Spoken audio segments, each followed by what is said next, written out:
wattaqullaha alladzi tasaaluna bihi wal arham innallaha kana 'alaikum raqibah. Puji syukur kehadirat Allah dengan mengucapkan alhamdulillah rabbil alamin, bersalawat kepada Nabi dengan mengucapkan Allahumma salli ala Muhammad wa ala ali Muhammad fil alamin innaka Hamidum Majid. Bapak Ibu sekalian yang berbahagia, mudah-mudahan Allah berkahi, Allah sehatkan, Allah kuatkan kita semua. Insyaallah kita semua yang hadir husnul khatimah. Amin ya rabbal alamin. Dan mudah-mudahan masuk surga semua. Biasa kalau udah husnul khatimah masuk surga insyaallah. Kemudian Bapak Ibu berdoa kepada Allah untuk kedua orang tua kita. Mudah-mudahan Allah tempatkan di tempat terbaik di sisinya yang mendahului kita. Allah kumpulkan bersama orang-orang yang saleh. Dan insya Allah husnul khatimah juga.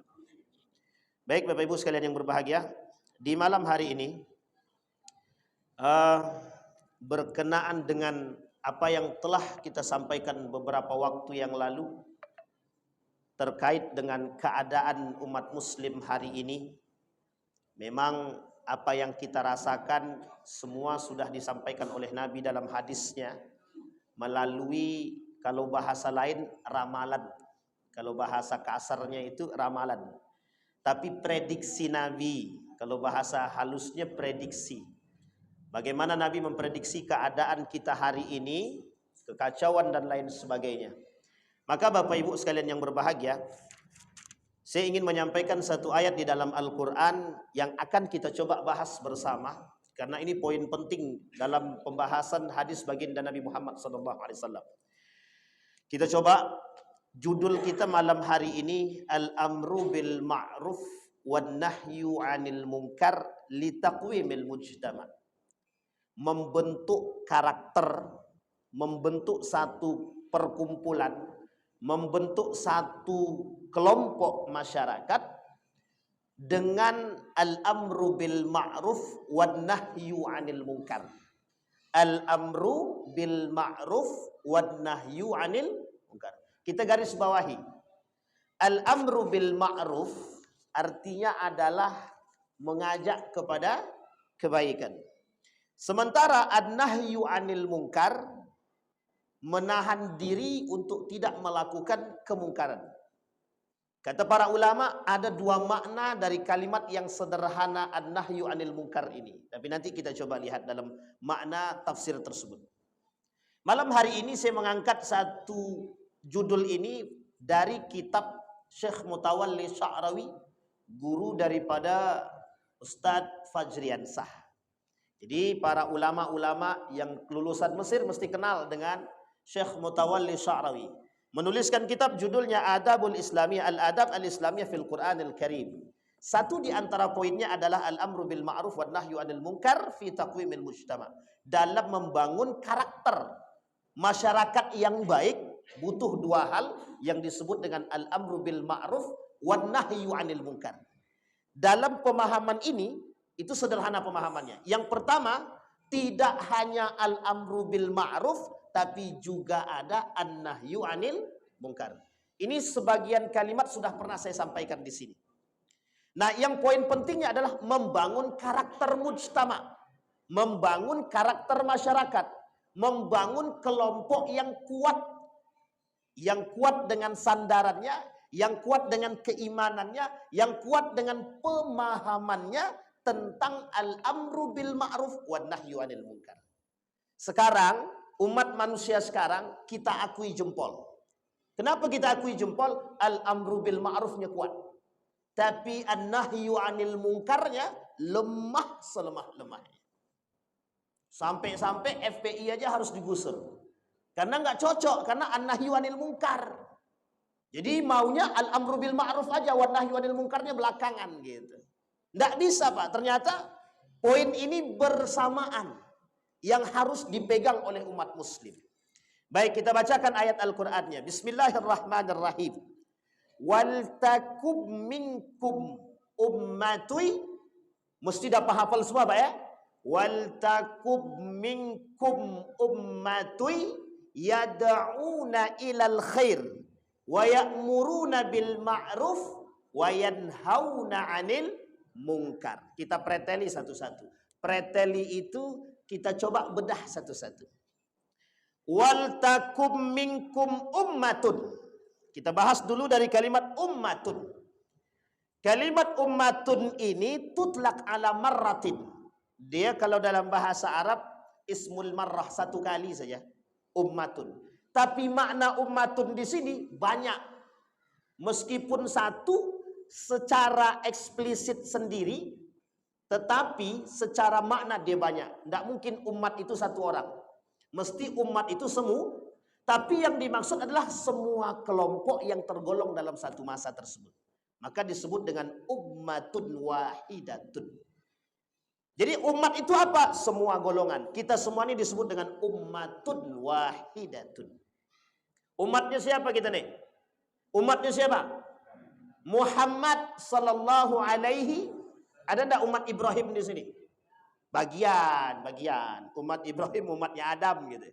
Makanya ada bapak-bapak kemarin, dia bilang ketika umroh itu dia bilang begini, Ustadz itu siapa? Itu cucu baginda Nabi Muhammad SAW, cucu Nabi. Langsung ngamuk dia.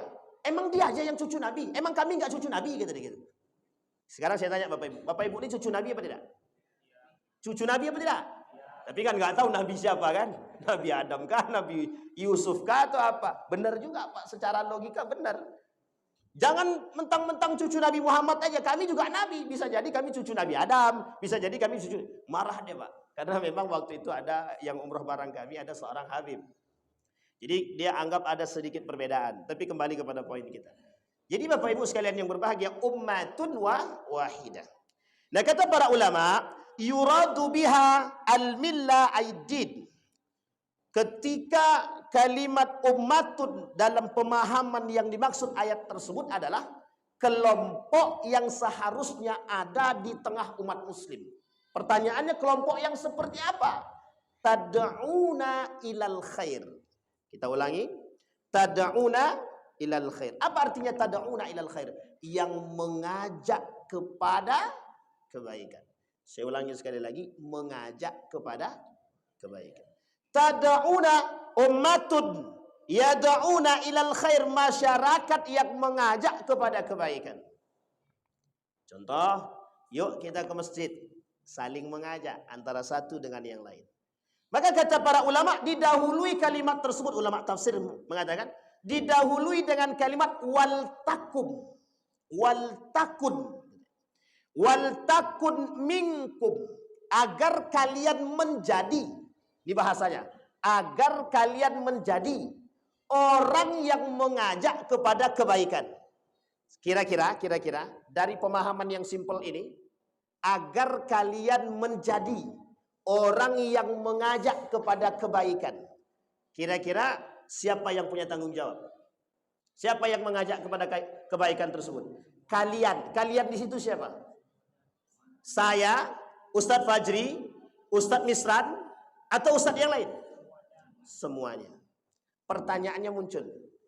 Apakah orang yang mengajak kepada kebaikan itu harus baik dulu atau tidak?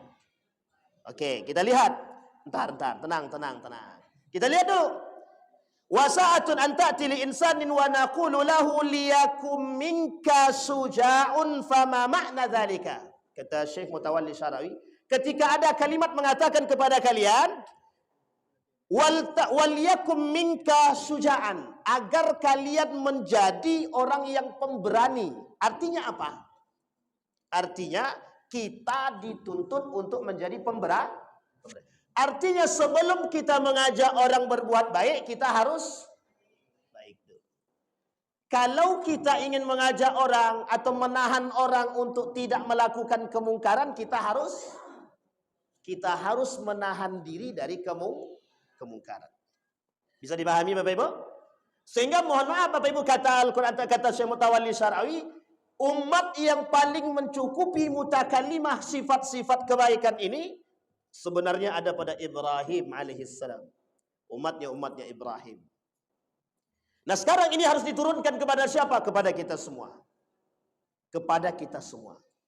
Dari baginda Nabi Muhammad SAW. Dalam sejarah, Nabi menyatukan semua umat dalam piagam Madinah. Pertanyaannya, apakah Abu Bakar harus baik dulu sebelum menyatukan orang itu? Apakah Umar harus baik dulu sebelum mengajak orang berbuat baik? Apakah Utsman harus berbuat baik dulu sebelum dia mengajak orang kepada kebaikan? Apakah Utsman harus meninggalkan kemungkaran dulu sebelum dia mengajak orang meninggalkan kemungkaran? Apakah? Betul apa tidak? Jadi wajib, Pak. Fal wajib alaikum, kata para ulama, fal wajib alaikum an tatrukul munkara qabla an yadwal insana ilal munkar.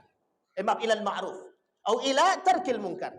Kalian harus meninggalkan kemungkaran sebelum mengajak orang untuk meninggalkan kemungkaran itu sendiri. Sekarang kita lihat, apa hukum mengajak orang kepada kebaikan? Wa mal hukmu ad-da'wah ilal khair? Wa mal hukmu ad-da'wah lin-nasi ilal khair? Apa hukum mengajak manusia kepada kebaikan? Kata Syekh Mutawalli Sya'rawi, merujuk kepada makna tersebut wajib. Sekarang saya tanya Bapak Ibu, jawabnya harus jujur.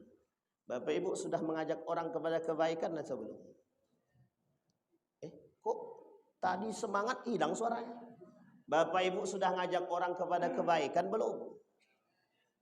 Ada yang ngajak sholat tadi? Ada yang ngajak sedekah? Ada yang ngajak puasa? Oh, sempurna. Cuma ada di jamaah musola hidayah saja. Musola apa? Hidayah, benar. InsyaAllah, al-hidayah. Tapi pertanyaannya adalah itu baru pada aspek khairnya, ma'rufnya. Ntar, masih ada aspek yang lain. Dan 2 poin itu. Maka kata Syekh Mutawalli Sya'rawi, wal takum minkum ummatun yad'una khilal khair. Sebelum kalian mengajak orang kepada kebaikan, Anda harus lebih baik dulu. Kenapa demikian? Kabura maqtan 'indallahi an taqulu ma la taf'alun. Khawatir Anda terjebak dalam pemahaman Anda mengajak orang berbuat kebaikan sementara Anda tidak melakukan kebaikan. Anda mencegah orang kepada kemungkaran. Hei bro, jangan minum khamar. Ente minum khamar. Meskipun tidak khamar tapi tua. Ente ngelarang orang main riba tapi ente pakai riba. Ente melarang orang berbuat zalim tapi ente mohon maaf ngambil hak orang. Tidak ada yang korupsi tapi dia korupsi. Sama Pak. Ini pernah kejadian. Ada salah seorang ambasador koruptor, ambasador korupsi. Rupanya dia pula yang korupsi. Dia ambasador Pak, maksudnya ambasador itu menjadi orang yang menyampaikan syiar, fotonya dipajang tidak boleh korupsi, jangan ada korupsi. Rupanya dia tersandung korupsi. Masih ingat kasus itu? Masih ingat Bapak Ibu siapa orangnya? Tidak usah disebutkan. Kalau sebut bahaya tuh. Nah, baik.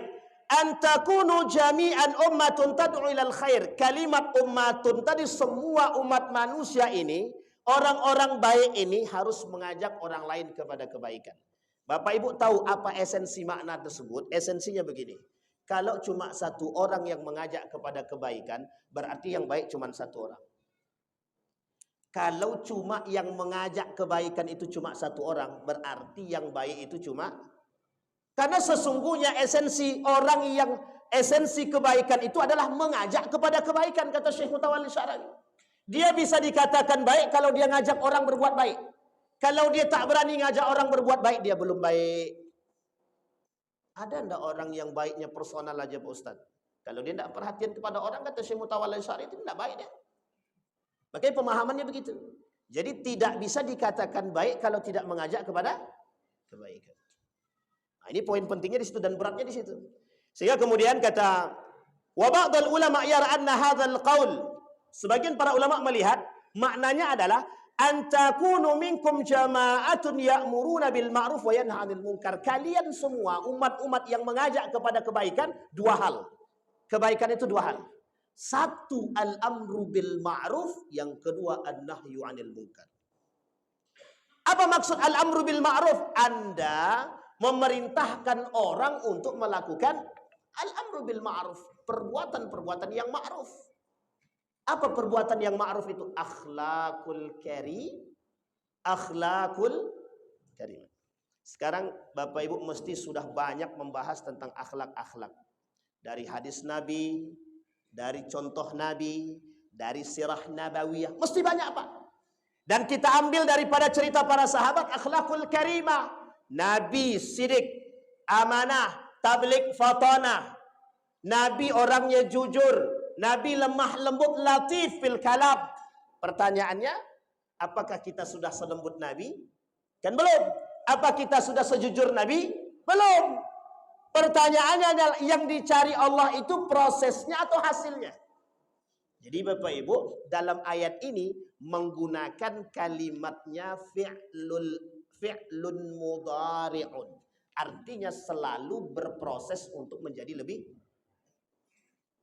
Kalau kalimat itu digunakan oleh Allah dalam Al-Quran, kalimat madid, kunta khaira, engkau telah menjadi orang baik, mesti ada kemungkinan berpotensi dia untuk tidak. Berarti dulu nggak baik dia. Atau dulu dia baik, sekarang tidak. Maka digunakan kalimat untuk mengajak terus. Jangan pernah berhenti mengajak orang berbuat baik, terkhusus bagi dirimu sendiri. Jangan pernah berhenti menjadi manusia yang melakukan kebaikan. Itu kata para ulama. Maka kata para ulama lagi, balil wajib kata Syekh Mutawalli Syari'u, balil wajib an takunu ummatun al-muslimina kulluha. Wajib bagi setiap umat manusia, semua umat, amiratun bil ma'ruf, memerintahkan setiap orang untuk melakukan kebaikan, wa nahiyatun anil munkar, dan mencegah daripada perbuatan keji dan mungkar. Faman ya'rifu hukman minal ahkam alaihi an ya'mur bih. Barang siapa yang mempelajari ilmu agama dan paham dia hukum agama, wajib mengajak orang berbuat baik. Al-amru, memerintahkan orang melakukan kebaikan dan meninggalkan kemungkaran. Pertanyaan muncul kepada kita. Seberapa kuat dan seberapa sering kita mengajak orang kepada kebaikan? Al-amru bil ma'ruf. Memerintahkan orang kepada kebaikan adalah satu perbuatan yang ma'ruf, yang baik. Pertanyaannya adalah muncul, apakah pantas aku mengajak orang kepada kebaikan sementara aku tidak baik? Betul apa tak betul? Baik, kita kulas, Pak. Kita kulas. Wala naqulu bidzalik, jangan sampai kita mengatakan demikian.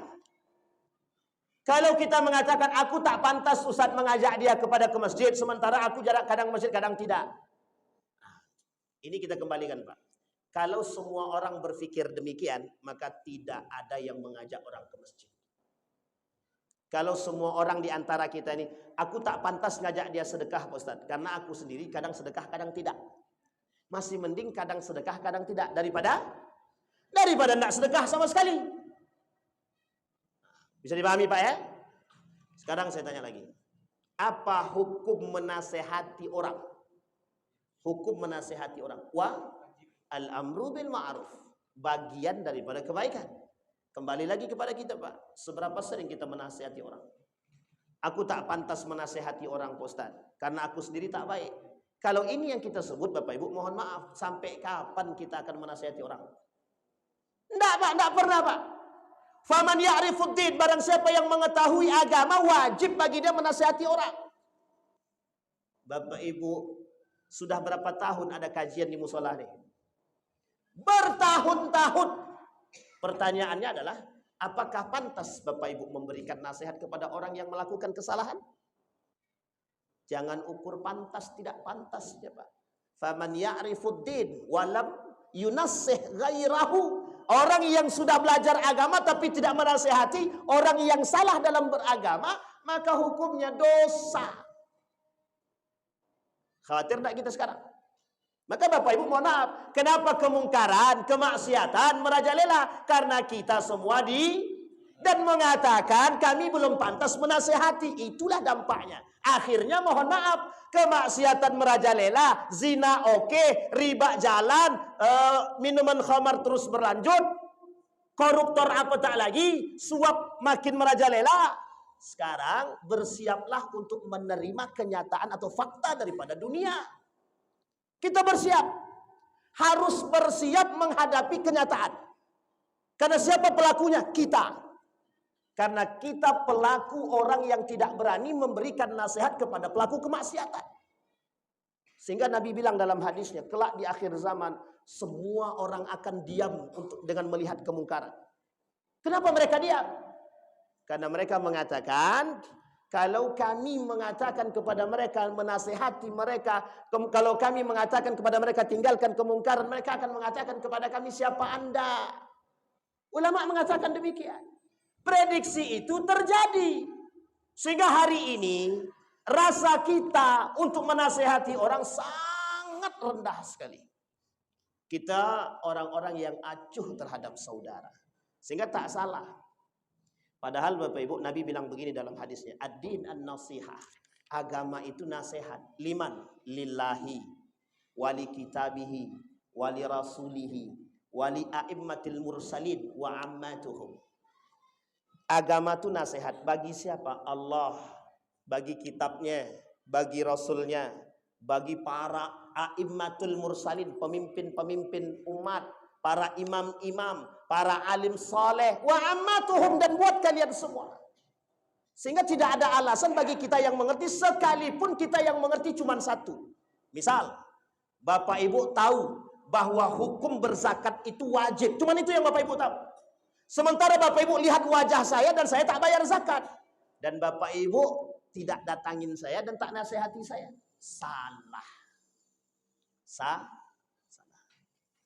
Berarti kami harus menasihati para pejabat dong Pak Ustadz yang menyeleweng. Iya memang harus begitu. Yang punya kedekatan itu baik. Contoh. Misal saya dekat dengan salah satu anggota dewan. Dan saya tahu perbuatan anggota dewan ini salah. Ya wajib bagi saya untuk mengingatkan. Jangan mohon maaf karena sudah dikasih mobil tak berani ngomong. Nah itu masalah. Yang kita khawatirkan muncul orang memuji-muji yang salah. Kalian tidak perlu, udah nggak usah takut. Anda pejabat yang dicaci maki oleh masyarakat karena berbuat maksiat, karena korupsi, karena ini, nggak usah takut. Karena kalian punya dekingan orang pusat. Besok datang mobil Pak, mobil listrik. Kita bukan menasehati pelaku maksiat, tapi justru mohon maaf, kita mengambil keuntungan dengan memuji. Datang mobil listrik.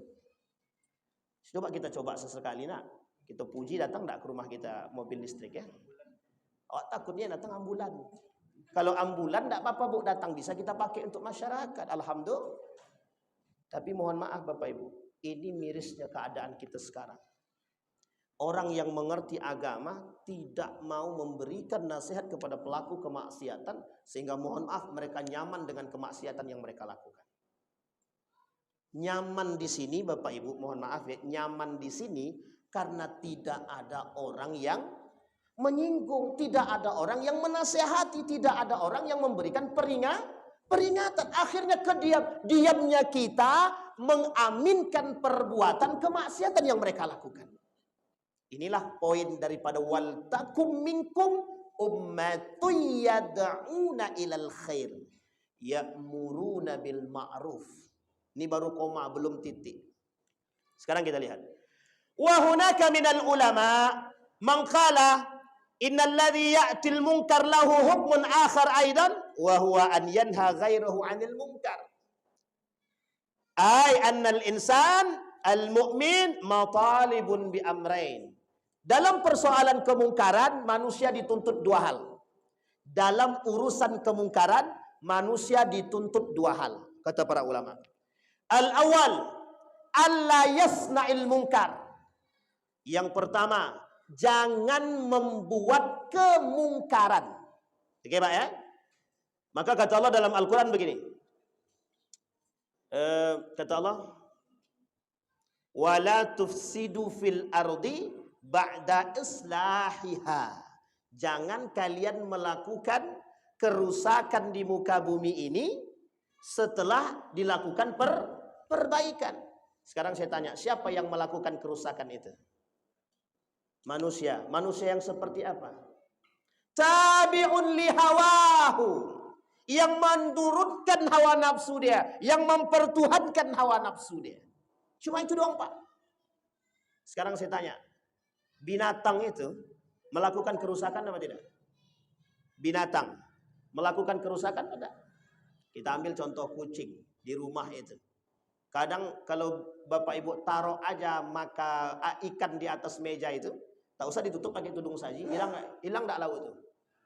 Hilang sekali, 2 kali, 3 kali, 4 kali. Kayak tadi pagi Pak, ada ibu-ibu mencaci maki kucing. Setan kucing nih kata dia. Terkencing dia di atas Hondawa kata dia gitu Pak. Sekarang saya tanya Pak, kita mengumpat kucing itu apa gunanya? Ada enggak akal kucing itu? Yang mohon maaf jangan tersinggung ya. Yang astagfirullahaladzim. Kalau kita mengumpat, mencaci maki kucing, yang jahil itu siapa? Ya kita. Kenapa? Karena kucingnya memang tak punya otak, Pak.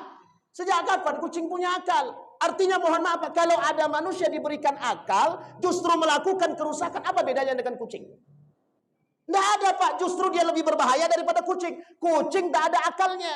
Sampai kiamat pun tidak akan Allah kasih akal kucing itu untuk berpikir. Tapi manusia dikasih akal untuk berpikir. Ini yang disebut Allah dalam Al-Quran. Balhum adal. Tapi mereka lebih berbahaya daripada binatang. Kenapa? Ada 2 hal, Pak. 1, akalnya tidak digunakan. 2, hawa nafsunya diperturutkan. Jadi, Pak, lebih berbahaya daripada binatang. Binatang berbuat karena tidak punya otak. Manusia berbuat, mohon maaf, turutan hawa nafsu yang kemudian merendahkan akal dan iman. Na'udzubillahi tsumma na'udzubillah. Wal takum minkum ummati yad'una ilal khair, ya'muruna bil ma'ruf wa yanhauna 'anil. Sekarang kita lihat. Yang pertama kata para ulama yang dituntut dari kita umat itu, 1, alla yasna'il munkar. Jangan melakukan kemungkaran. Makanya saya tanya, siapa orang yang melakukan kemungkaran itu? Yang memperturutkan hawa nafsu. Orang yang dendam, orang yang sakit hati, orang yang tidak puas, orang yang dengki, orang yang iri hati, orang yang hasad, orang yang hasut sama. Orang yang suka gibah sama tuh. Kan poinnya sama semua. Dorongan hawa nafsu. Artinya kita dilarang melakukan kemungkaran. Kalau kita berbicara sekarang begini, mengapa ada orang membunuh? Apakah kita langsung main hakim aja? Umar bin Khattab ketika melihat ada orang yang membunuh, dia cari tahu dulu, Pak, mengapa dia membunuh. Sama halnya ketika ada maling, pada masa Umar bin Khattab menjadi seorang khalifah, ada orang yang maling. Ketika maling ditanya sama Umar bin Khattab, kenapa ente maling? Kata dia, kami maling. Khalifah, aku maling ini karena mohon maaf kalau tak maling kami tak makan, anak kami mati. Dijawab sama Umar bin Khattab, siapa yang kau maling? Diambil hartanya, dibagi kepada orang tadi, Pak. Tak disalahkan sama Umar bin Khattab. Kenapa? Umat manusia yang berada di sekeliling maling nih tak peduli sama si maling ini, Pak. Padahal maling ini orang miskin, tak mampu, sekelilingnya tidak peduli.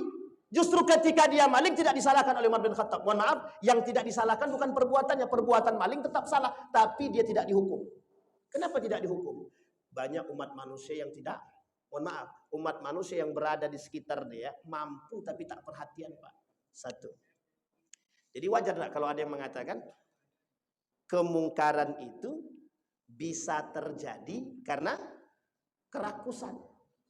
Ada orang maling. Bapak Ibu masih ingat sejarahnya Wali Songo Sunan Kalijaga. Yang dirampoknya siapa?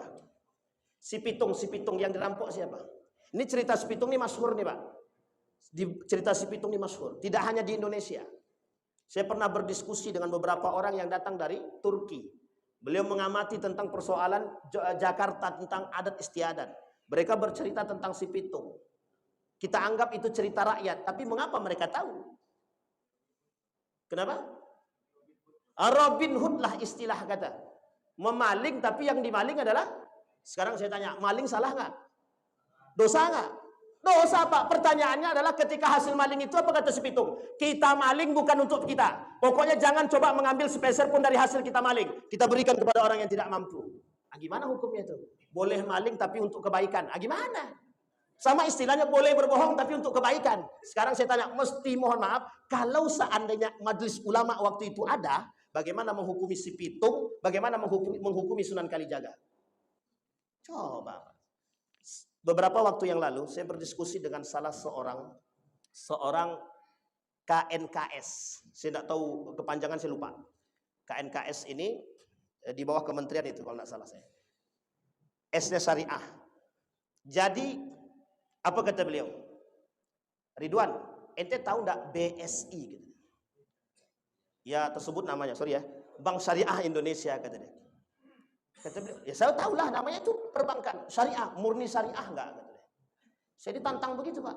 Awak sebagai orang ekonomi Islam mesti jawabannya syariah lah. Ntar dulu bro kata dia.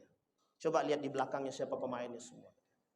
Yang dia maksud bukan persoalan ribanya, Pak, tapi yang dia maksud siapa manusia terbesar di belakangnya. Bank-bank yang lain siapa manusia di belakangnya.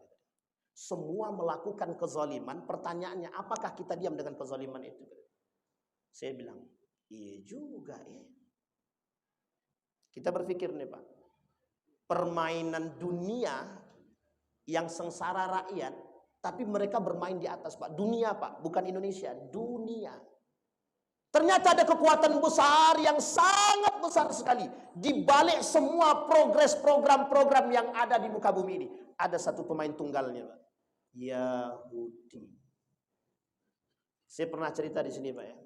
Bapak Ibu buka di dalam, ada video sudah diterjemahkan dalam bahasa Indonesia, American Dream. Cari cerita video itu, tonton Pak, nggak panjang Pak. Semua berawal dari situ. Kerusakan di muka bumi ini berawal dari situ. Kemungkaran di muka bumi ini berawal dari situ. Pertanyaan kita adalah, ternyata terstruktur kemungkaran itu mereka buat dan dipegang satu kelompok. Dipegang satu kelompok. Artinya Pak, kita hari ini kemungkaran yang kita lawan bukan kemungkaran perkampungan, bukan perkampungan provinsi, bukan. Global Pak, internasional. Makanya istilah guru saya, riba yang kita tampung sekarang nih bukan riba biasa, riba internasional. Namanya riba global.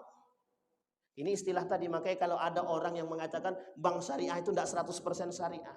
Tapi Bapak Ibu, saya lurusin dulu. Sebelum Bapak Ibu salah paham. Sekalipun tidak 100% syariah. Sekarang saya tanya, apa hukumnya proses menuju syariah? Lebih baik mana, berproses menuju syariah atau tidak syariah sama sekali? Ada yang mengatakan begini, umat muslim, lebih baik kami ke konvensional sekalian daripada pura-pura syariah. Katanya. Sekarang, apa gunanya Majelis Ulama Indonesia kalau kita tak percaya dalam proses mereka? Yang salah itu salah. Dalam bank syariah, kalau ada yang mengatakan tidak 100% syariah, satu sisi bisa kita benarkan, satu sisi kita salahkan. Orang yang proses berhijrah menuju kebaikan, itu mesti ada prosesnya Pak, yang harus diapresiasi.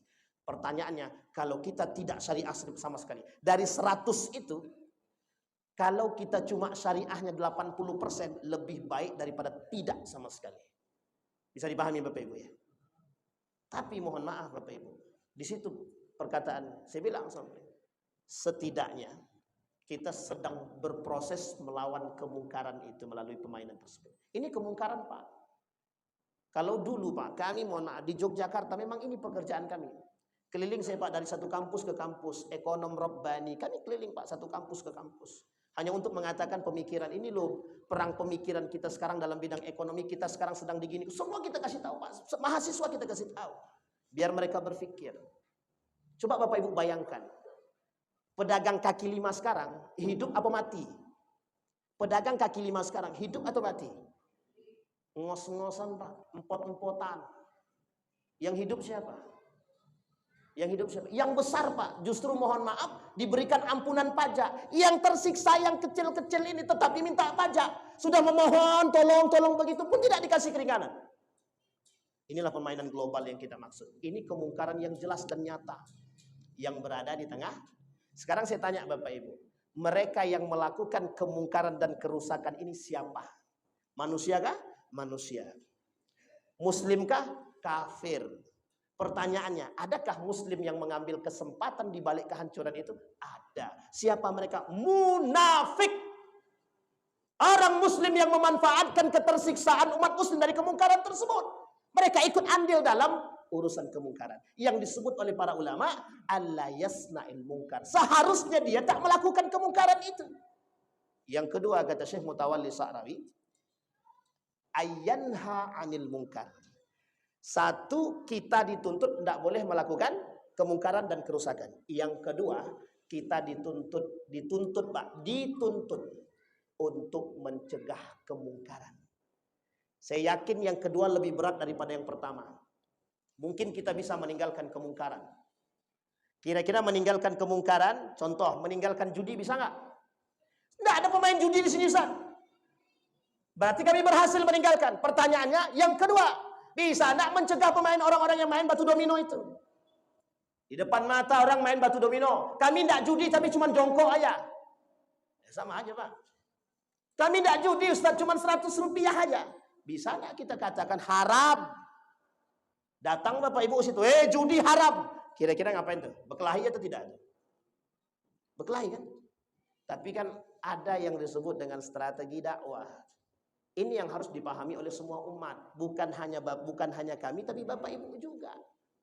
Kadang-kadang lewat lisan Bapak Ibu, mereka lebih tersentuh ketimbang lewat lisannya Ustadz. Lisan Ustadz itu pedih, Pak. Kami tak bisa terima. Tiba-tiba datang jemaah tabligh. 1 kali ditempeleng, 2 kali ditinjak, yang 4. Pokok sampai habis mukanya kena injak aja. Yang kesekian kali dia kata, ayo kita ke masjid. Tapi besok jangan datang ke rumah kami lagi. Jangan datang ke sini lagi. Sekali dia datang, masuk ke masjid, besoknya nggak mau keluar dari masjid. Ada orang lebih tersentuh dengan cara begitu. Disinilah Pak, kenapa model dakwah itu penting. Ada orang yang bisa tersentuh melalui, mohon maaf, ketegasan. Ada orang bisa tersentuh dengan kelembutan. Artinya, kita harus berbagi. Bisa jadi ada orang dengan ketegasannya, mental sama orang lain, Pak. Tapi ada orang dengan kelembutan sikapnya seperti baginda Nabi Muhammad SAW. Orang buta, Yahudi, dan orang-orang Yahudi yang lain bisa takluk di hadapan Nabi hanya karena kelembutan Nabi. Bisa jadi Bapak Ibu lebih lembut daripada kami. Dan bisa jadi Bapak Ibu lebih bisa diterima. Ustadz, suami saya ini Ustadz, pokoknya main judi aja Ustadz. Lah aku bilang Ustadz, jangan main judi bang, dosa tuh bang, dosa tuh bang. Nggak mempan Ustadz. Kata dia, aku lebih ngerti agama daripada kamu lagi. Kalau lebih ngerti nggak mungkin judi dia kan. Mesti itu Pak. Tapi kalimat ini selalu mereka sampaikan. Kenapa? Menganggap diri lebih paham agama. Kenapa? Ada yang disebut dengan merasa lebih daripada yang lain. Tapi kok judi dia? Sehingga mohon maaf, bisa jadi lewat lisan Pak RW atau Pak RT dia lebih tersentuh. Bro, anak istrimu jangan kau kasih makan yang haram. Ngomongnya lembut tapi tegas, nusuk ke dalam. Akhirnya apa? Iya juga ya Pak RT. Tobat dia Pak. Bisa nggak? Bisa. Ada juga orang baru tobat setelah Allah kasih ujian. Dihancurkan sama Allah semuanya. Aku tobat ya Allah dari riba. Aku tobat ya Allah. Ada. Dan ada yang lebih parah lagi. Setelah dikasih ujian, dimatikan semua keluarganya, tinggal dia sendiri, baru dia tobat. Ada. Saya kasih contoh satu orang. Ada satu kawan saya, abang dia nih, tatonya preman, pokok preman banget, terkenal lah. Di kampung itu terkenal preman.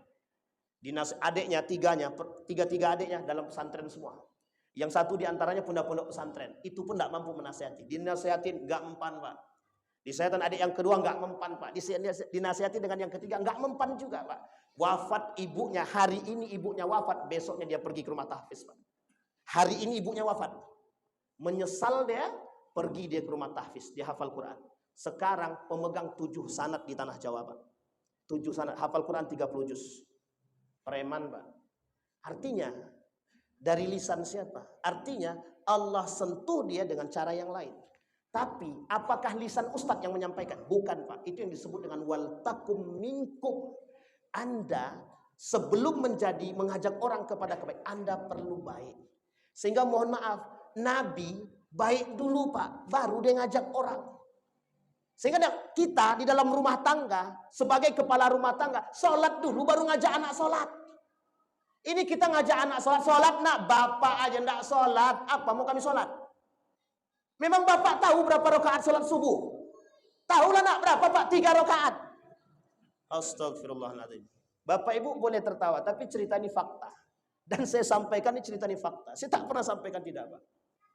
Bayangkan, Pak, dengan PD-nya dia bilang sama anaknya salat subuh 3 rakaat.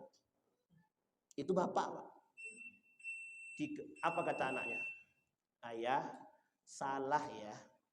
Salat subuh itu 2 rakaat. Tahulah aku lagi. Coba bayangkan. Astagfirullah. Baik, Pak.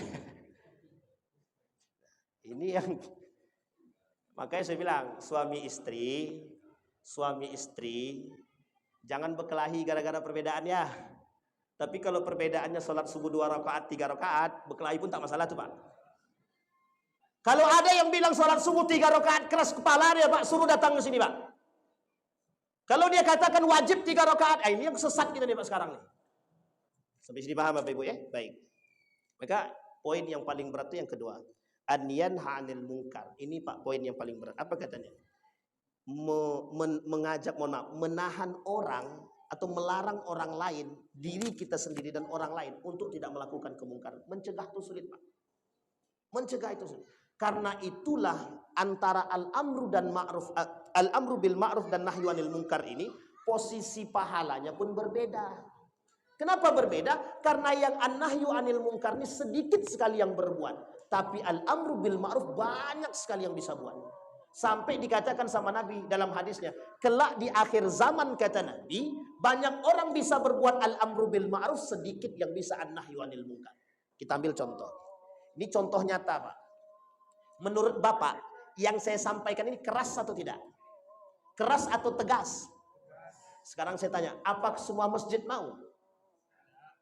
Apa masalah? Ada yang disebut dengan an-nahyu 'anil munkar, itu tak semua berani untuk menyampaikan secara vulgar. Padahal Pak, wajib bagi kita menyampaikan secara terang-terangan an-nahyu 'anil munkar. Kenapa demikian? Karena banyak sekali yang tidak tahu an-nahyu 'anil munkar, itu banyak yang enggak tahu.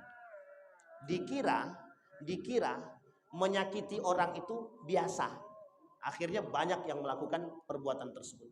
Dikira riba itu tidak semuanya dosa, masih ada yang biasa. Dikira mencaci maki orang itu biasa. Dikira mengkafirkan orang itu biasa. Dikira menganggap orang lain, menganggap diri sendiri lebih baik itu biasa. Akhirnya yang terjadi apa? Itulah al-munkar di tengah kita. Kalau seandainya mereka semua main suap, Ustaz, kita wajib main suap. Itu dalil siapa? Siapa yang buat dalil? Lawan kita sesama muslim, Pak. Kira-kira ini kemungkaran yang tersembunyi atau kemungkaran yang harus kita lawan? Pemahaman seperti ini yang merusak. Sehingga mohon maaf kita, Pak, mohon maaf, menganggap sesuatu yang diharamkan oleh Allah itu dihalalkan pada poin tertentu. Tidak. Allah tak pernah halalkan babi dalam kondisi terjepit. Tidak. Ingat Bapak Ibu, Allah tidak pernah menghalalkan babi dalam kondisi terjepit. Orang yang memakan babi dalam keadaan terjepit bukan dihalalkan. Ingat kalimat ini, bukan dihalalkan, tapi dimaklumkan kondisinya. Dimaklumkan, bukan dihalalkan. Kalau dihalalkan berubah hukum. Apa mungkin Allah merubah hukum dari halal jadi haram, dari haram jadi halal? Tidak mungkin, Pak. Yang harus kita pahami dengan akal kita. Artinya adalah Allah memberikan kita keluasan dalam kondisi terjepit, sehingga dalam kondisi itu Anda bisa melakukan sesuatu yang tadinya haram, dimaklumkan untuk dilakukan. Itu pun terikat dengan kondisi. Ada yang bertanya sama saya begini, Ustadz, menurut Ustadz bagaimana, apa hukumnya para kontraktor itu main tender itu suap? Karena Ustadz, saya nih Ustadz, kalau tidak main tender, kalau tidak main suap, kami tak akan dapat tender itu, Ustaz. Gimana Bapak Ibu jawab? Halal itu haram? Tidak bisa pula kita jawab halal itu Pak, main aja itu hak Bapak. Tidak bisa. Semua pemain itu bagaimana? Sekarang saya tanya sama beliau, Bapak, kalau Bapak tidak ikut main, Bapak mati apa tak mati? Dijawab sama dia, ya tidak mati lah Ustaz, tinggalkan sebenarnya. Ada kondisi terjepit. Kadang-kadang mohon maaf Pak, kita anggap kondisi terjepit itu sekarang ini terjepit kita deh. Kalau kita sekarang terjepit dalam jepitan global Yahudi, betul, maka kita harus melawan itu. Tapi yang kita lawan harus Yahudi, Pak, bukan Muslim. Ini poin penting kita. Maka Bapak Ibu sekalian yang berbahagia, poin yang tadi kita sampaikan adalah jangan dengan perbuatan yang sederhana tersebut kita justru menghalalkan kemungkaran. Kita harus mencegah. Nah, yang menjadi masalah kadang-kadang kemungkaran itu terjadi di tengah keluarga kita, yang oleh sebagian orang menutupi kemungkaran itu. Dan ada sebagian orang mencari dalil untuk membenarkan kemungkaran itu hanya ingin diri dia selamat. Boleh apa tak boleh? Tidak boleh, Bang. Tidak boleh. Apapun kemungkaran yang kita lakukan, tidak ada dalil untuk membenarkan kecuali, ini kita ambil contoh. Dalam Islam, tapi ya saya bahas dalam Islam. Ada orang menjaga kehormatan diri dia, menjaga diri dia dari maling, tak sengaja maling itu mati, terbunuh sama dia. Dosakah dia? Tidak berdosa. Kenapa? Karena dia menjaga diri dia. Tapi ada tapinya. Jangan seutuhnya dibawa dalam undang-undang. Tergantung pada tempat masing-masing. Ada yang juga sejalan dengan agama, ada yang bertolak belakang. Dalam konteks itu, apakah membunuh hukumnya halal? Tidak. Tapi kalau tak sengaja terbunuh, orang tersebut tidak bersalah dalam agama. Bisa dipahami Pak ya? Bapak Ibu sedang jalan, tiba-tiba datang begal. Tiba-tiba Bapak karena dikeroyok oleh begal, ambil pisau, karena bawa pisau, tak sengaja orang tersebut mati. Artinya Bapak Ibu jaga diri. Apa hukum menjaga kehormatan? Apa hukum menjaga harta? Apa hukum menjaga diri? Wajib. Ini poin yang dimaklumkan. Poin yang dimaklumkan. Di belakang daripada itu, dalam posisi yang terbuka, yang terlepas, kita haram membunuh manusia. Al-qatlu bil qatli. Kalau Anda membunuh, maka Anda harus dibunuh dalam agama. Makanya ini yang disebut dengan qisas. Wal hurumatu qisas. Bisa dipahami Bapak Ibu? Baik, kita lanjutkan. Kalau kita diberikan umur yang panjang dan kita ketemu lagi, kita lanjutkan pada poin pemahaman tersebut. Mudah-mudahan bisa menambah semangat kita untuk bisa istiqamah dalam mencegah perbuatan keji dan mungkar dengan berbagai macam cara yang kita semua punya cara masing-masing untuk mencegahnya. Bapak Ibu, saya mengajak, jangan sendiri-sendiri. Cegahlah kemungkaran itu dengan bersama. Insya Allah kalau bersama kita kuat Pak. Kalau sendiri-sendiri, jadi nyuruh orang lain mati itu namanya Pak. Jadi lemah kita kalau sendiri. Tapi kalau kita kuat bersama, insya Allah. Fa'tabiru ya ulil absar la'allakum tuflihun. Assalamualaikum warahmatullahi wabarakatuh. Kakak.